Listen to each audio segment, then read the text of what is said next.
हारून रशीद ना अपने महल की छत पे टहल रहा था, सबसे ऊपर वाले चौबारे पर। नीचे से हजरत बहलोल दाना गुजर रहे थे। ऊपर उसके साथ सिपाही भी थे, गनमैन भी थे। उसने कहा ये बाबा तो जरा ऊपर उठाओ। उन्होंने एक डोली, एक टोकरी समझ लें, उसको रस्सियां बांध के नीचे फेंका।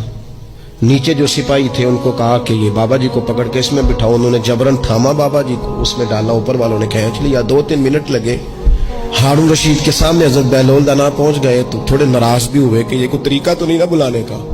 मुलाकात हुई तो कहा क्यों बुलाया? कहने लगा एक मसला पूछना था। फरमाने लगे बादशाह है ना, तेरे मसले पूछने का भी अपना ही अंदाज है, पूछ मसला। कहने लगा बाबा पूछना था कि आप अल्लाह तक कैसे पहुंचे? हजरत बहलोल दाना चुप कर गए। 2-4 मिनट के बाद कहने लगे जिस तरह अभी जमीन से तेरे तक नहीं पहुंचा, बिल्कुल इसी तरह पहुंच गया और रब करीम की बारगाह तक। और वो भी जो उसने करम फरमाया है, वरना मैं तो नहीं समझता कि मैं पहुंच गया, वो भी अगर तेरी खुशगुमानी है। तो हारून रशीद कहने लगा मुझे समझ नहीं आई। फरमाने लगे तो बादशाह जो है, इतनी जल्दी कैसे समझ में आएगी तुझे बात? फरमाने लगे अगर मैं तुझसे मिलना चाहता ना तो मैं एक दरखास्त लिखता, फिर किसी वजीर से सिफारिशी साइन कराता, फिर वो जमा कराता, फिर मुझे टाइम मिलता कि फलां दिन फलां तारीख फलां टाइम आ जाना, फिर आके मैं लाइन में लगता।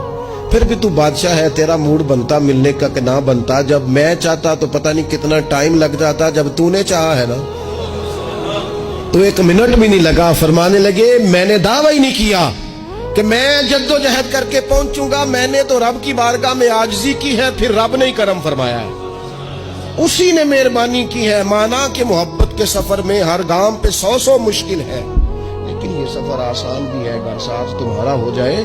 उसके करम का साथ रहा है, उससे आफियत मांगी है, अपने आप को उसके सुपुर्द किया है तो उसने करम कर दिया।